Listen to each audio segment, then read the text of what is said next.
Hey guys, what's up? What's going on? It's your boy Juan, and today we're gonna be staining and finishing a butcher block that I got from Home Depot. It is 6 feet by 25-inch in depth, and I will be using it as a desktop. We'll make a desk out of it. And we got all the materials that we need to actually turn it into a nice, clean countertop. So here, we're gonna be using a butcher block that I got, like I said, from Home Depot. They have different sizes, but this particular one is, and different types as well. It's Hampton Bay, and it's solid birch wood. It's solid, it's unfinished. It says it right there. It's 6 feet, 74 inches, and 25-inch in depth, 1.5 thickness. And for this project, we have a pre-stain wood conditioner, a wood stain, right? And I picked the color espresso, so we're trying to match that color to this butcher block. The perler, this thing, it's the finish to it that makes it like a nice, like glossy look, but not too much. Some essentials, cloths to get the dust off once we sand it with the 220 grit. It has to be 220. We're gonna use this to spread the solution of the polymethylene. How many? We're gonna use this to spread the pre-stain and the wood stain as well too. So,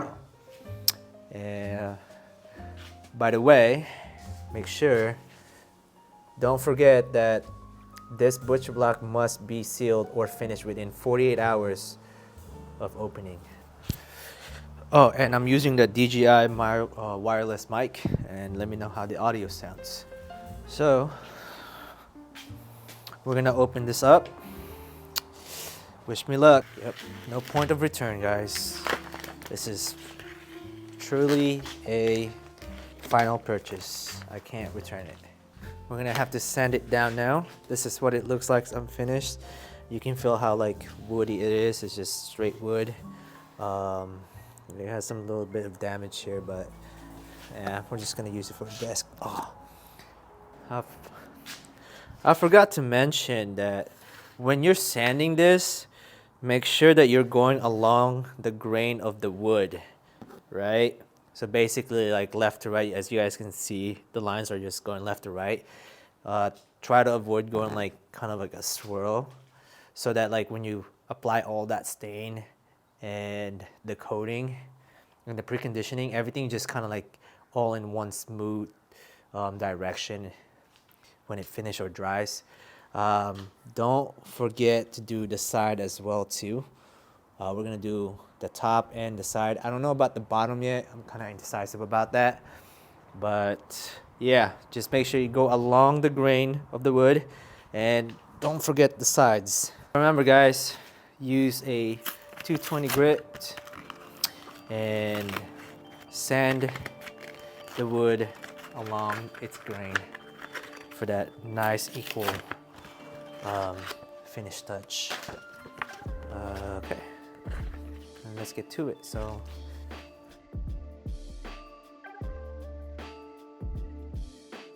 let's get all this dust out of here. You can use an old t-shirt or a towel. You don't necessarily need to use a tack cloth. I just followed what the guy did in the video. So make sure that you fully get every single inch of the butcher block.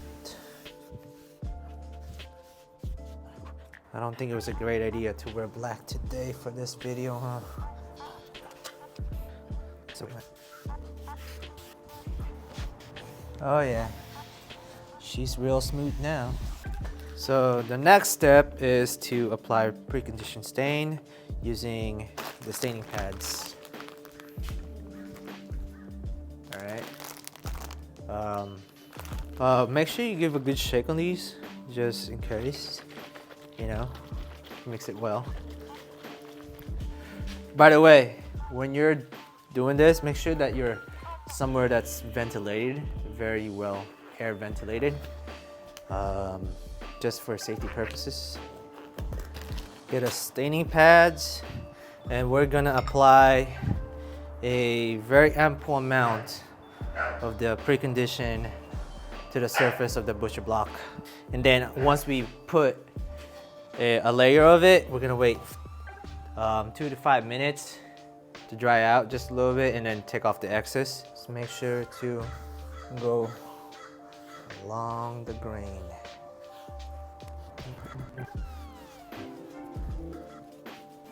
Like I said, don't forget the sides. Whew, the fumes, man. Okay, so we got our first coat of the wood stain preconditioner, and let it sit for 2 to 3 minutes. And once that 2 to 3 minutes have passed, we can remove a little bit of the excess. All right, so 2 minutes or 3 minutes have passed, so we're gonna use an old microfiber cloth and just let all of the excess preconditioned stain. Mind you, I'm not any woodworker professional, so this is my first time doing this, and I hope it turns out really well. I'm gonna be very, very generous putting some of that espresso. Oh, it's stained, that's for sure. Wait 20 to 30 minutes, and then we apply the wood stain after. So now that the preconditioning wood stain is fully dried, we are now ready to use the wood stain espresso, and we're gonna apply it on top of the butcher block. Very important is to stir it well, mix it, shake it, just to get all the solution in there just mixed really well, so it brings all that good color of the espresso of the wood stain. Remember, always put or apply it along the grain of the wood. Don't forget the sides.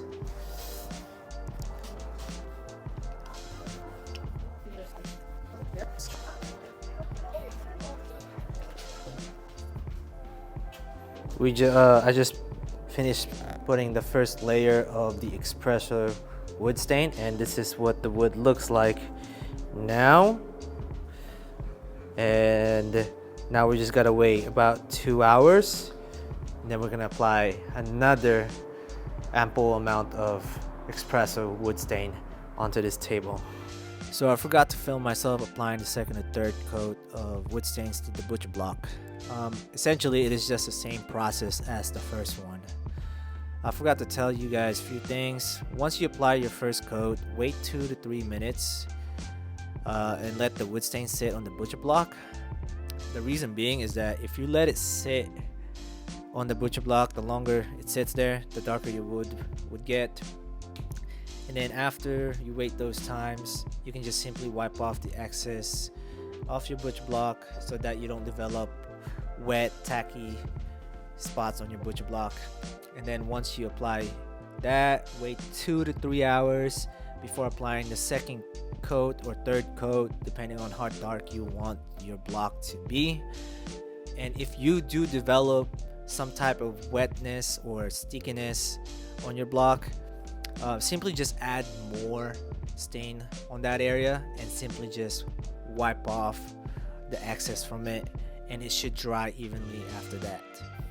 Like I said, the more stain that you put on your block, the darker it would get. And for mine, it took about 4 to 6 coats because I had some mistakes and I had to fix them. So mine's just a little bit darker than I thought it would be, but it turned out pretty well. Yeah, that's it. Thanks. All right.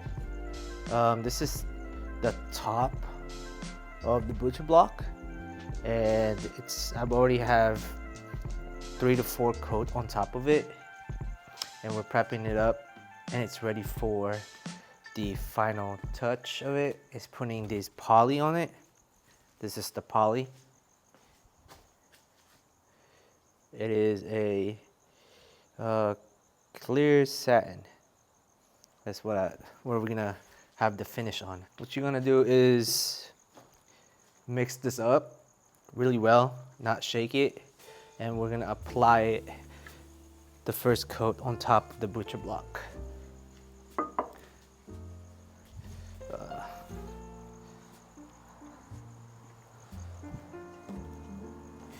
And to apply the polyurethane is we're gonna use this sponge squeegee, and we're just gonna deliberately equally spread it on top of the butcher block. We're gonna use this bag, any type of a Ziploc bag, to store our squeegee so that it doesn't dry out when we're waiting for the coat to finish.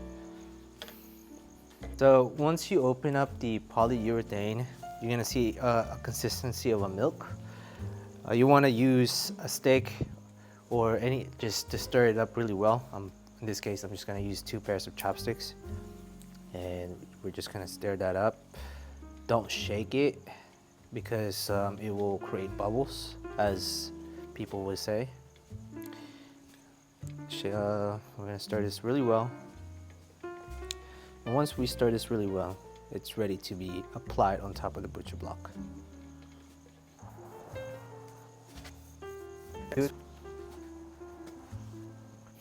All right, so now that we applied the first coat of the polyurethane onto the table, now what we're gonna have to do is we're gonna use a 220 grit sandpaper to sand off just a slight layer of it before applying the second coat of the poly. And we're gonna use a 220 grit sandpaper, and then we're gonna wipe it off with a tack cloth like this one right here before applying it. So yeah, let's get to it.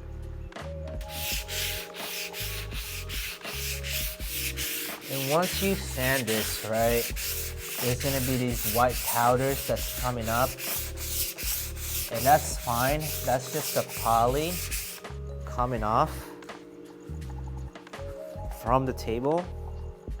It's a little hard to see, but it's, as you guys can see on the table, it's these white stuff, but that's just the poly. Don't worry about it. We can just wipe it off with some rag or the tack cloth. So yeah. So here it is, guys. The butcher block is completely finished with the clear satin polyurethane. As you can see, there's that sheen or shiny reflection that's on top of the butcher block. So, all right, show you guys. Okay, so as you guys can see, this is the total finish of it. It turned out perfectly fine. The Wood Stain Espresso. It's a little bit too dark. I may have put more than between 4 to 6 coats because some spots were just not drying really well, and in order for that spot to dry, I had to put more stains and wipe off the excess. But I'm happy overall on how it turned out, and it's ready to be my tabletop piece for my desk setup. So yeah.